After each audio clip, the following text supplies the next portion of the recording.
Kerajaan Kalingga berdiri pada abad ke-6 Masehi. Kerajaan ini mencapai puncak kejayaan ketika dipimpin oleh Ratu Shima. Sang ratu dikenal sebagai pemimpin yang tegas, tidak pandang bulu. Kemasyhuran namanya terkenal hingga ke mancanegara. Hal ini akhirnya mengundang rasa penasaran salah satu raja di Timur Tengah. Raja tersebut datang ke Jawa untuk menguji dan melihat dengan mata kepala sendiri ketegasan Ratu Shima. Ratu Shima dikenal sebagai pemimpin perempuan yang keras dan tegas. Namun berkat gaya kepimpinannya, itulah nama Kalingga menjadi salah satu kerajaan Hindu terkenal di dunia. Alkisah, menurut legenda, kemasyhuran nama Ratu Shima terdengar sampai negeri Timur Tengah dan mengusik perhatian seorang raja yang bernama Tasin.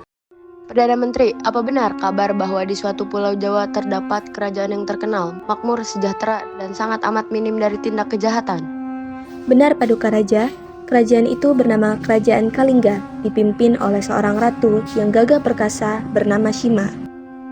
Siapkan layar untukku, Perdana Menteri. Aku akan mengunjungi negeri tersebut dan melihat kemasyhurannya dengan mataku sendiri. Jangan ya deh. Sayang, perjalanan kita akan berlayar.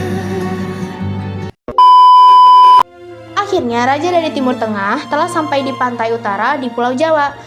Untuk tidak menimbulkan kecurigaan, dia menyamar sebagai pedagang. Aku akan menaruh sekantung emas di dekat alun-alun kerajaan. Aku ingin tahu apakah rakyat Kalingga ada yang berani menyentuh barang yang bukan miliknya. Setelah beberapa bulan, ternyata koin emas itu masih berada di tempat yang sama, tidak bergeser sedikit pun dan masih utuh jumlahnya. Namun, pada suatu hari, terjadi kesalahpahaman. Pangeran Narayana, putra dari Ratu Shima, yang sedang berjalan menuju alun-alun dan tidak sengaja ia menginjak karung tersebut. Perbuatannya itu diketahui oleh prajurit pengawalnya. Ia segera melaporkan kepada sang ratu. Pangeran segera ditangkap dan dibawa ke istana untuk diadili. Yang mulia Ratu, ada laporan bahwasanya Pangeran Narayana telah menyentuh barang milik orang lain. Baiklah, bawa pangeran ke hadapanku sekarang. Ibu Ratu, anakku tidak sengaja menginjak koin itu. Ampunilah aku, Ibu Ratu. Apakah kamu tidak bisa, anakku? Aku harus menegakkan hukum yang telah kubuat dan disepakati bersama. Hukumku tidak pandang bulu. Aku menyayangimu, anakku.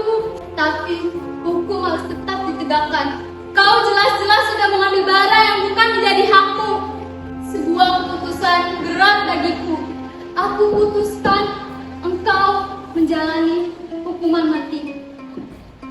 Ingatkanlah hukumannya, Ibu Ratu. Pangeran tidak sengaja menginjak koin emas itu. Ia sedang melamun, pandangannya lurus ke depan. Jadi, ia tidak sengaja menginjak koin emas itu. Ampunilah pangeran, Ibu Ratu. Para pejabat dan pegawai kerajaan secara serempak meminta keringanan hukuman untuk Pangeran Narayana, namun ratu pun terdiam sesaat, lalu ia mengatakan sesuatu. Baiklah, akan kuberikan keringanan hukuman mulai anakku. Kau kubebaskan dari hukuman mati. Sebagai gantinya, kakimu akan kupotong karena telah menyentuh barang milik orang lain.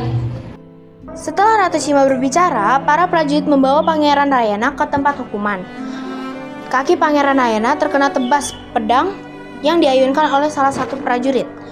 Pangeran Narayana menjerit kesakitan dan kejadian tersebut disaksikan langsung oleh Ratu Shima. Berita tentang hukuman yang diterima oleh Pangeran Narayana akhirnya sampai ke telinga Raja Tashi, dan ia melihat langsung bagaimana hukuman itu dijalankan.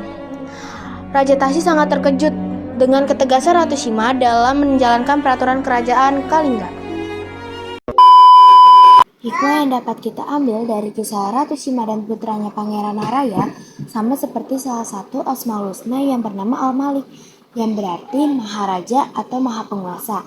Artinya, penguasa terhadap sesuatu karena kekuatan pengendalian dan kepimpinannya.